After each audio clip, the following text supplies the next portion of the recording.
kita tarik ulur lagi sejarah kita yang pendiri negara kita adalah yang negarawan kan begitu, bukan person ya. Artinya negara kita bukan negara yang dimiliki oleh personal gitu loh. Tapi kalau politik dinasti kan lain lagi gitu loh ya. Agak susah juga dan itu dampaknya luar biasa.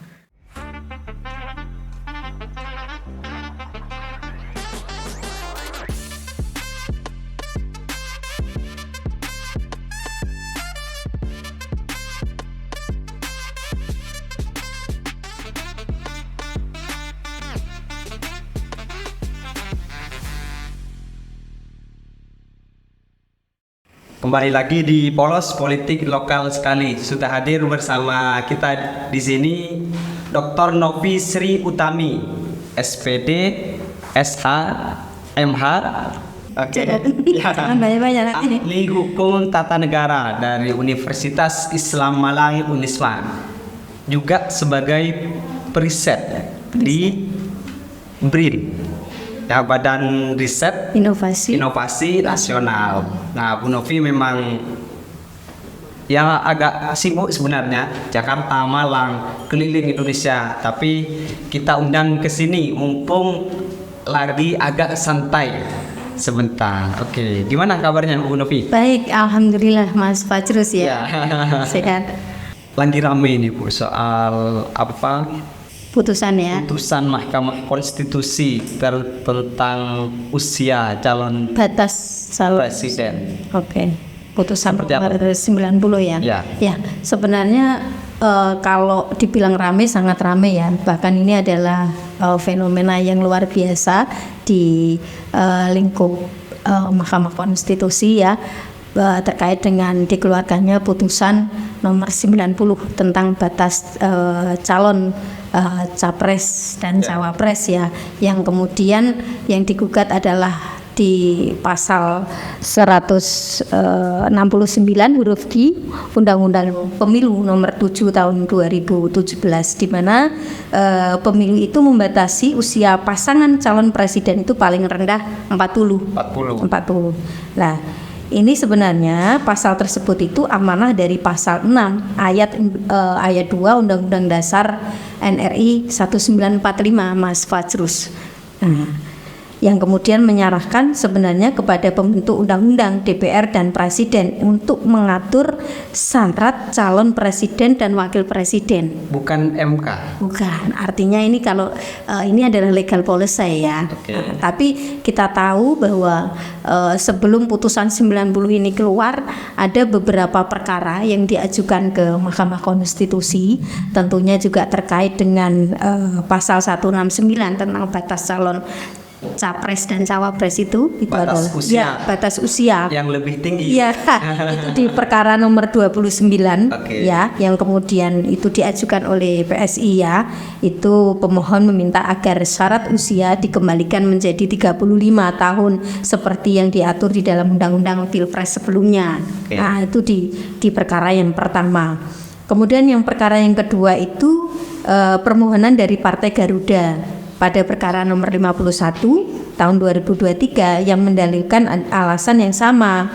Nah, pemohon meminta syarat alternatif tambahan, yakni pernah menjadi penyelenggara negara untuk dapat menyimpangi batas usia minim 40 tahun itu tadi. Tapi dua perkara yang diajukan di MK ini ditolak. Yang diterima ini adalah terkait yang ketiga ini yang diajukan oleh mahasiswa itu ya Mas ya. Mahasiswa yang kemudian berhasil diloloskan oleh MK melalui putusan nomor 90 itu tadi Mas. Padahal perkaranya itu kira-kira sama atau hampir sama? Ketiga perkara itu? Sama. Kenapa satu yang diloloskan atau bagaimana dengan tiga perkara itu? Karena gini Mas, kalau kita lihat ini kan tanggal 16 Oktober kemarin ya, hari Senin 16 Oktober itu MK sebenarnya membacakan 11 putusan pengujian undang-undang sekaligus kan ya, termasuk di situ ada putusan nomor 90 ini ya. Kemudian kenapa kok ini hanya satu saja, yang duanya ditolak ya? Kalau kita lihat bahwa di putusan nomor 90 ini perkara sebenarnya meminta agar syarat usia 40 tahun bagi capres dan cawapres dapat dikesampingkan. Oke. Dapat dikesampingkan jika pernah menjabat sebagai kepala daerah. Artinya di sini di klausula di putusan 90 ini dia mengajukan itu sama saja terkait dengan undang-undang nomor undang-undang pemilu itu tadi ya. Begitu. Sebenarnya itu Mas Fajrus ya. Sebenarnya yang perlu kita pahami bahwa mengapa? Karena di situ kalau kita lihat di di legal standingnya ini ya, ini sangat lemah. Kalau Mas Fajrus bisa lihat di putusan 90 ya, bisa kita lihat bersama, termasuk pemohon itu satu mahasiswa. Yang kedua hanya menyandarkan kedudukan hukum pada keinginan pemohon menjadi presiden dan terinspirasi pada wali kota Surakarta, Gibran Rakabuming. Kemudian keterangan legal standing pemohon itu hanya dimuat 3 halaman saja. Kalau Mas Fajrus bisa lihat ya di legal standingnya. Kemudian pemohon tidak menjelaskan kerugian konstitusional yang jelas di situ, tapi malah diterima. Ya ini kan aneh ya kalau kita lihat di putusan 90 ya. Sehingga saya bilang ini adalah fenomena yang luar biasa di MK. Belum pernah terjadi sebelumnya? Pernah terjadi mungkin ya, karena saat ini juga kita juga berproses terkait dengan MK ya. Di sini ada ya yang diketuai oleh Prof. Cimli itu tadi. Prof. Cimli Asidiki. Oke. Nah itu tiga perkara, satu yang diterima hanya bagi banyak masyarakat yang memberikan opini, yang memberikan pandangannya baik di media sosial atau secara umum, itu kan titik beratnya pada satu nama, yaitu putra dari Presiden Joko Widodo, wali kota Solo. Gibran Rakabuming Raka. Itu sebesar itu ya dampaknya untuk menggoyang MK sehingga putusan tersebut tiga perkara, satu diterima. Kita kan konsentrasinya di putusan 90 yang sudah dikeluarkan, karena 2 perkara itu kan sudah ditolak kan sebenarnya. Kenapa sebegitu besar kegoncangan itu? Karena satu, kita lihat dari sisi kepentingan. Karena di situ Ketua Mahkamah Konstitusi ya Anwar Usman begitu, itu adalah ada semacam terah silsilah keluarga dengan calon atau wakil calon presiden yaitu Gibran ya, yang sebetulnya itu adalah keponakannya kan begitu ya. Sehingga kalau kita lihat di situ putusan yang dikeluarkan oleh MK yang kemudian di situ juga ikut memutuskan ya Pak Anwar Usman, itu kan sebenarnya kalau kita lihat ini menjadikan sebuah alur bahwa itu adalah bagian dari politik dinasti, yang mana Pak Anwar Usman ini adalah paman dari cawapres ya. Dan perlu diketahui juga Mas Fairuz bahwa di dalam putusan nomor 90 itu tadi bahwa ya, di mana pemohon ini meminta syarat alternatif tambahan, ada syarat alternatif tambahan di dalam open legal policy-nya ya, yaitu bahwa mahkamah ini sebenarnya kalau kita lihat bahwa di dalam batas sepenuhnya penentuan batas usia dalam pasal 169 Undang-Undang Pemilu dengan mengutip persidangan nomor sekian-sekian 29 tahun 2003 dan 50 itu tadi ya yang saya sampaikan, sebenarnya fakta persidangan tersebut sudah diabaikan MK ketika memutus ketika perkara itu tadi sebelumnya ya. Kemudian kalau mengguncangkan dari sisi kepentingan sangat luar biasa, dan ini akan membentuk sebuah politik dinasti yang luar biasa ya begitu, karena di sini yang memutuskan ini adalah ada terah hubungan dengan calon wakil presiden. Kalau kita lihat undang-undang sebelumnya kan membatasi 40 tahun begitu. Nah kemudian dengan adanya putusan ini kan tentunya ini menjadi sebuah kesempatan lowongan begitu ya yang luar biasa bagi calon wakil presiden, bahkan calon presiden pun yang usianya di bawah 40 tahun, dengan catatan dia adalah sudah pernah atau mendapatkan menjadi kepala daerah. Ya. Khususnya saat ini juga Gibran ini kan juga menjadi posisinya adalah kepala daerah. Ya. Jadi pengamat ahli hukum kita teman-teman di Jakarta juga banyak yang menyampaikan ketua MK itu sudah menunjukkan adanya cacat dari situ. Kemudian terus berlanjut hingga memutuskan perkara tentang batas usia di Cawapres ini. Nah, sekarang sudah terjadi, sudah diputuskan dan sekarang diprotes oleh masyarakat banyak ini sehingga ada MK-MK yang diketuai Prof. Jimmy tadi. Kira-kira seperti apa, Bu? Jadi kan sekarang sudah di sidang ya, sidang etik. Proses. Sebenarnya kalau MK ini kan dia Majelis Kehormatan Mahkamah Konstitusi ya. Kemudian dia dibentuk oleh oleh Hakim Mahkamah Konstitusi ya, yang kemudian saat ini yang diperkarai prosesnya oleh juga siapa? Hakim Mahkamah Konstitusi. Sebenarnya kalau lihat MK ini dia mengadili terkait dengan etik ya. Artinya etik hakim Mahkamah Konstitusi, bukan putusannya begitu ya. Jadi kalau ada hakim MK yang kemudian diketahui tidak sesuai begitu ya, maka diselesaikan, diadili di MK ini, kan begitu. Oke. MK ini hanya mengadili etik dari personal hakim itu sendiri. Jadi sama halnya, jadi MK ini fungsinya adalah mengadili terkait misalnya pelanggaran kode etik hakim, nah yang tidak sesuai begitu, maka diselesaikan di MK, termasuk saat ini MK juga masih proses mengadili terkait dengan putusan 90 itu tadi. Tapi ketua MK ini kan bilang bahwa putusan MK oleh ketua MK Anwar Usman itu bisa juga dibatalkan karena melihat dari undang-undang kekuasaan kehakiman ya pasal 17 ayat 7 itu. Mungkin tak itu?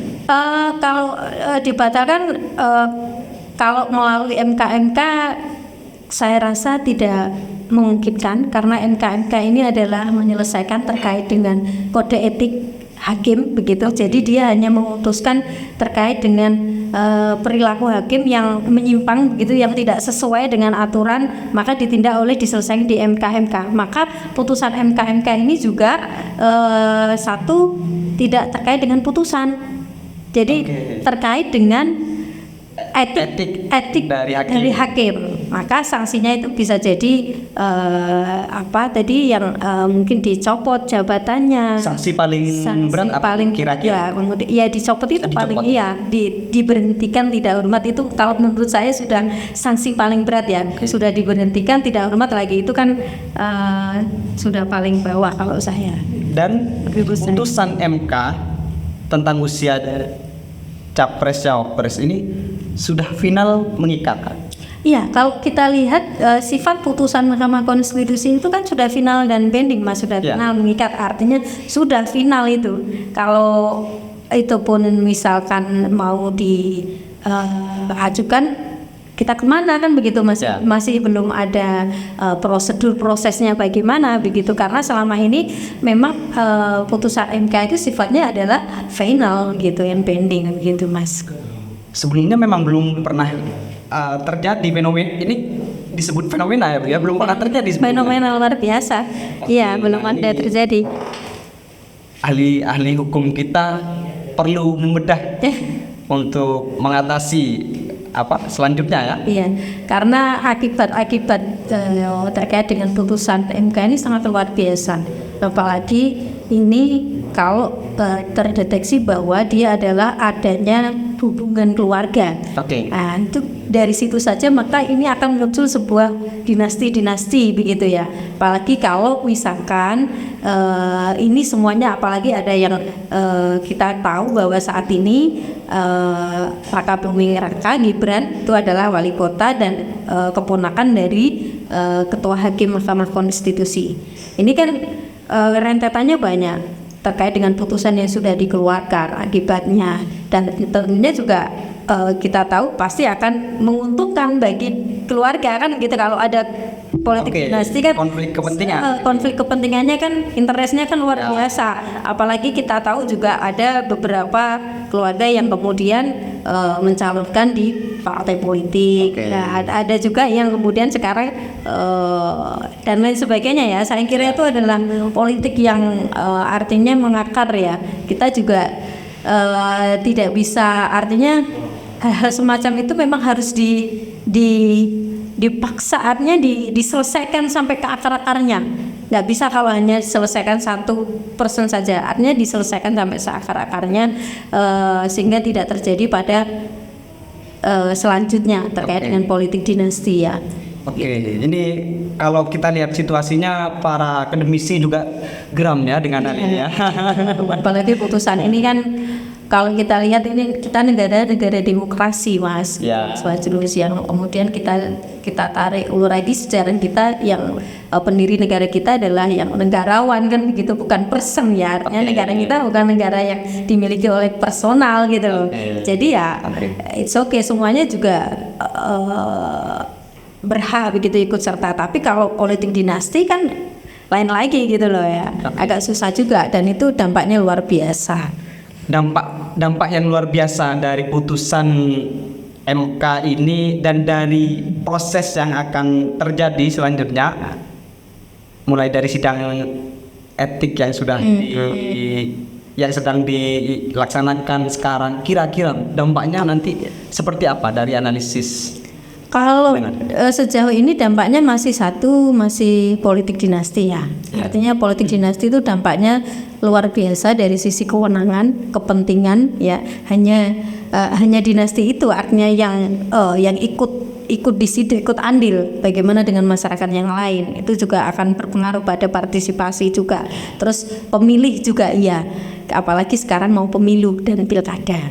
Sehingga saya harap masyarakat juga harus benar-benar bisa cerdas memilih terkait dengan calon-calonnya begitu, Mas Fajrus, apakah dia memang patut untuk menjadi seorang pemimpin atau tidak, sehingga masyarakat harus jeli begitu ya, tidak kemudian hanya fanatisme ikut-ikut sini ikut-ikut sana kan begitu ya, yang mana yang ramai kita ikuti. Ini agak susah kalau seperti itu. Maka penting sekali kesadaran masyarakat terkait dengan pendidikan politik begitu, untuk memilih nantinya, karena ini saya kira ini adalah bola panas ya, yang tidak tahu mengarah kemana, tapi kita sebagai masyarakat harus cerdas memilih begitu, Mas Fajrus. Oke, terima kasih banyak Bu Novi. Banyak poin yang bisa kita jadikan pengetahuan ya, soal tadi di MK sendiri, pengangkatan ketua MK yang juga dari MK, seperti jeruk makan jeruk istilahnya, dan paparan soal bagaimana negara kita ini terbangun. Jadi banyak pesan yang disampaikan Bu Novi. Saya ucapkan sekali lagi terima kasih banyak, sukses buat Bu Novi. Negara kita didirikan tidak oleh perseorangan, tapi didirikan oleh semua kalangan. Kita kembali lagi di polos selanjutnya.